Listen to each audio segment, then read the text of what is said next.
Today in bad news: punishment or child abuse. The indictment last week of the NFL player Adrian Peterson by a Texas grand jury for reckless or negligent injury to a child has set into relief the harmful disciplinary practices of some black families. Mr. Peterson used a switch, a slim, leafless tree branch, to beat his 4-year-old son, raising welts on the youngster's legs, buttocks and scrotum. This is child abuse dressed up as acceptable punishment. While 70% of Americans approve of corporal punishment, black Americans have a distinct history with the subject. Beating children has been a depressingly familiar habit in black families since our arrival in the New World.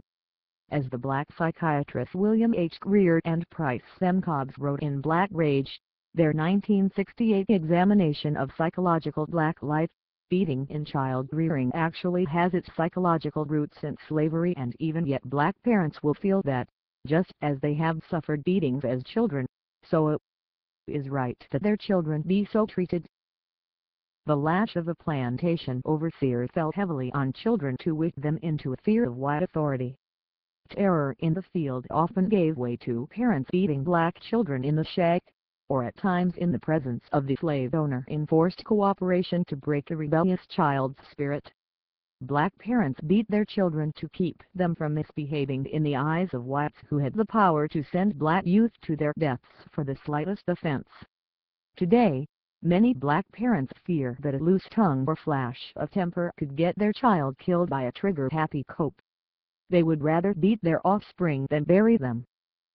If beating children began, paradoxically, as a violent preventive of even greater violence, it was enthusiastically embraced in black culture, especially when God was recruited.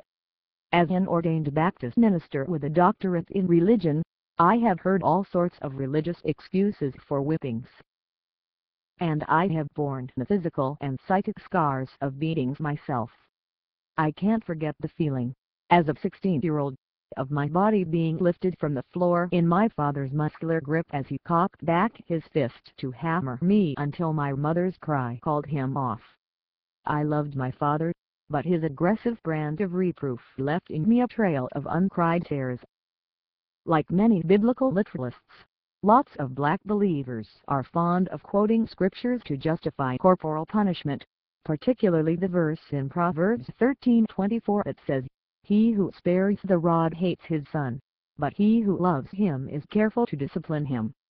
But in Hebrew, the word translated as rod is the same word used in Psalms 23:4, "Thy rod and thy staff, they comfort me." The shepherd's rod was used to guide the sheep, not to beat them. Many believers, including Mr. Peterson, the vocal Christian, have confused the correction of children's behavior with corporal punishment. The word discipline comes from the Latin discipuli, which means student or disciple, suggesting the teacher-pupil relationship. Punishment comes from the Greek word poinia and its Latin derivative pene, which mean revenge, and form the root words of pain, penalty and penitentiary. The point of discipline is to transmit values to children. The purpose of punishment is to coerce compliance and secure control, and failing that, to inflict pain as a form of revenge, the realm the Bible says belongs to God alone. Yet secular black culture thrives on colorful stories of punishment that are passed along as myths of ancient wisdom, the type of moral glue that holds together varying communities in black life across time and circumstance. Black comedians cut their teeth on dramatically recalling whoopings with belts, switches, extension cords, hairbrushes or whatever implement was at hand. Even as genius a comic as Bill Cosby offered a writ in his legendary 1983 routine that left no doubt about the deadly threat of black punishment. "My father established our relationship when I was 7 years old," Mr. Cosby joked.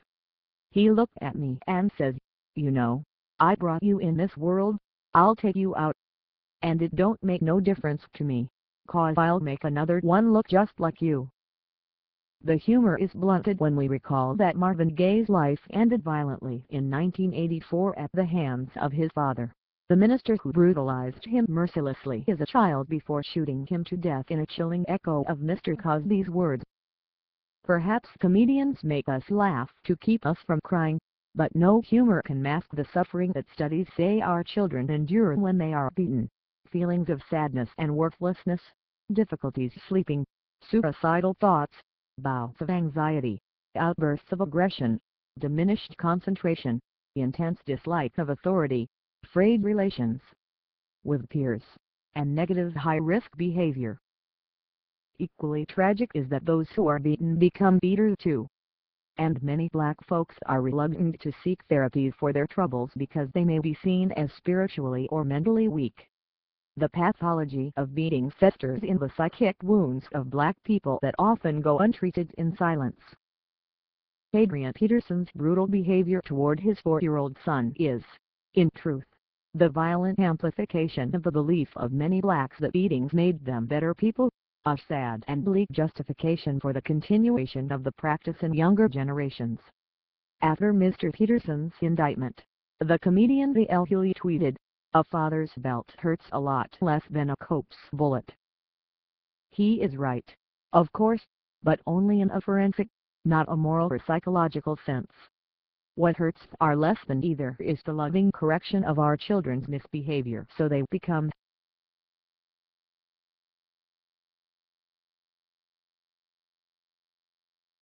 He is right, of course, but only in a forensic, not a moral or psychological sense.